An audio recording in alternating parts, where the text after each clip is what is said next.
कान्हा को पक्षी उठाकर ले गया? कान्हा, मेरा पुत्र। हाँ, राक्षस जैसा पक्षी है। कान्हा, कान्हा, कन्हैया।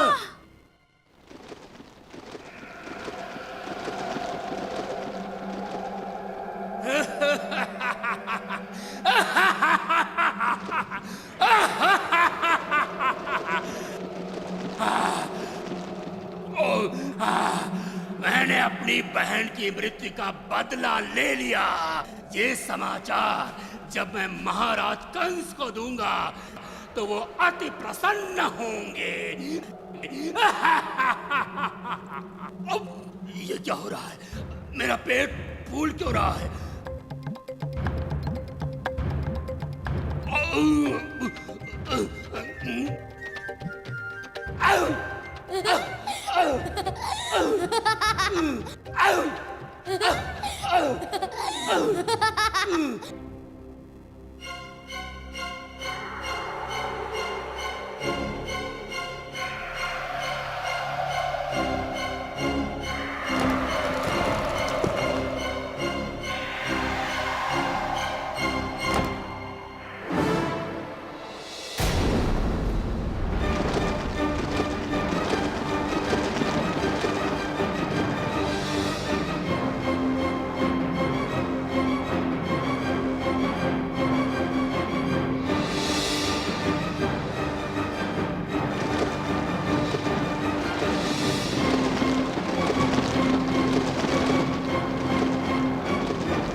ना जाने ईश्वर ने मेरे पुत्र के भाग्य में इतने संकट क्यों लिखे हैं।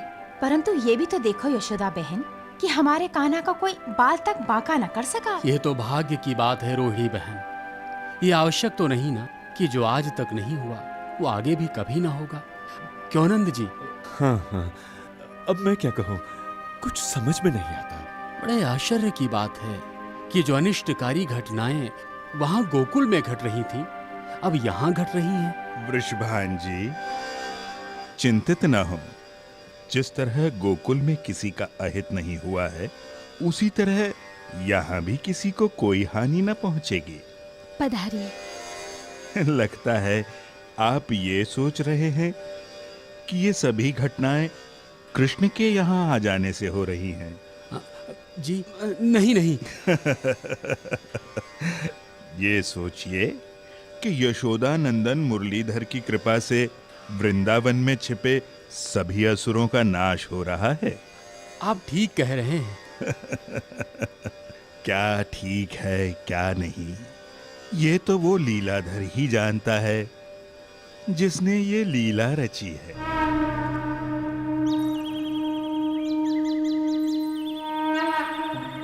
हाँ, यही ठीक रहेगा। हाँ, तुम सब मुझसे छिपकर क्या बातें कर रहे थे? हम तो बस ऐसे ही बातें कर रहे हैं। हाँ। अच्छा, क्यों बलदाऊ, आप भी इनके साथ मिल गए? नहीं नहीं, ऐसी कोई बात नहीं।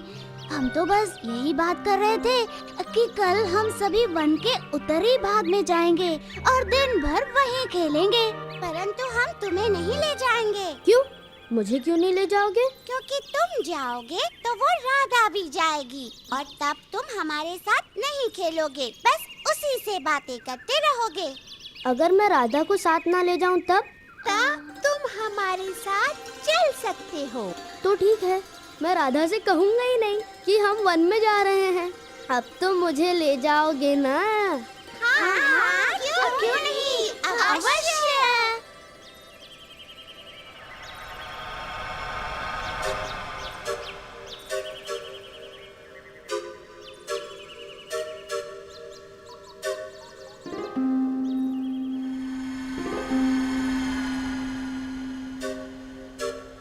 कन्हैया, कन्हैया, रुको रुको, कहाँ जा रहे हो?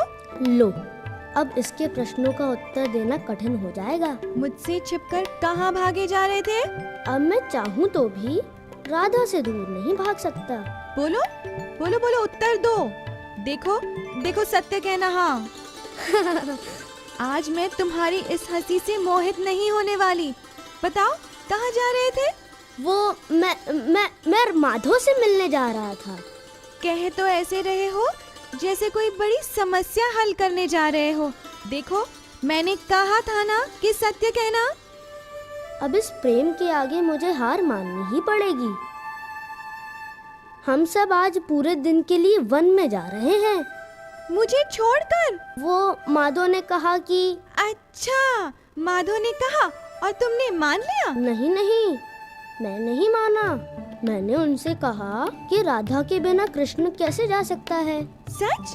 तुमने ऐसा कहा? हाँ, परंतु वो नहीं माने। तब मैंने कहा कि राधा को नहीं ले जाओगे तो मैं भी नहीं जाऊंगा। अरे, ऐसे कैसे तुम नहीं जाओगे? वो लोग क्या अकेले वन में आनंद मनाएंगे? चलो देखती हूँ कैसे मना करते हैं।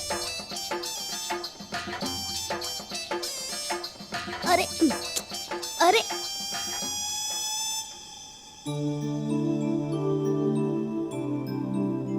ये कृष्ण अब तक आया क्यों नहीं? बलदाऊ, आप कान्हा को अपने साथ ही क्यों नहीं ले आए? मैंने कहा था तो कहने लगा कि आप आगे आगे चलिए, साथ जाने से मैया शंका करेंगी। लो, वो आ गया। हाँ, नहीं माना ना, अपने साथ राधा को ले आया ना।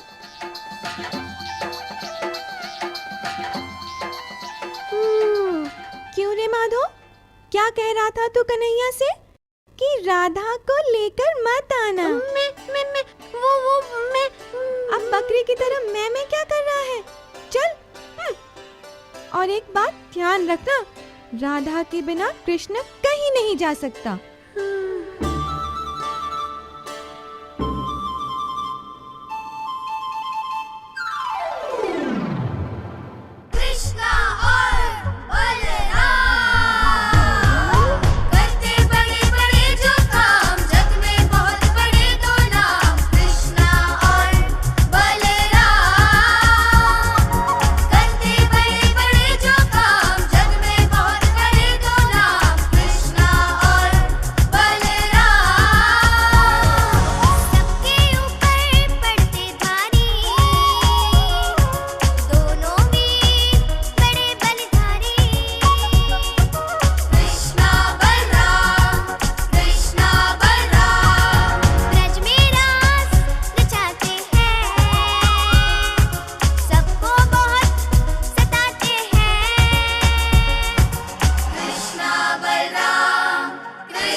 हे ब्रह्मदेव, धरती पर श्री नारायण के इस अद्भुत अवतार ने मेरी पीड़ा को कम कर दिया है। ये तो आरंभ है भूदेवी।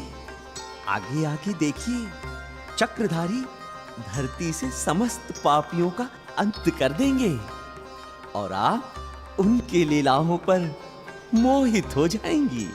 हे सृष्टिकर्ता ब्रह्मा जी, मैं श्री नारायण की इन अद्भुत लीलाओं को जितना देखती हूँ उतना ही अचरज में पड़ जाती हूँ। अचरज कैसा भूदेवी? लक्ष्मीपति विष्णु का ये कृष्ण रूप द्वापर युग का श्रेष्ठतम समय है। सत्य वचन है ब्रह्मदेव, सत्य वचन। वो देखिए, श्री नारायण भगवान श्री कृष्ण का एक और मोहक रूप।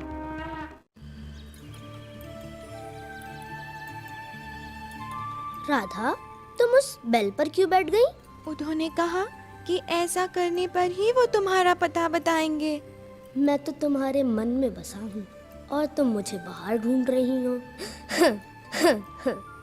अरे, तुम हंस क्यों रहे हो? तुम्हारी सरलता पर हंस रहा हूँ। क्या?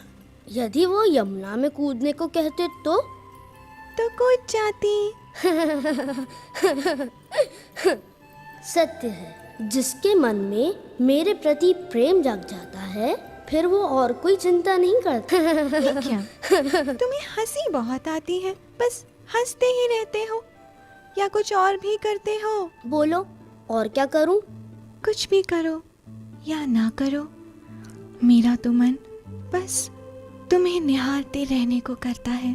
तुम जो कुछ भी करते हो मुझे सब मोहक लगता है।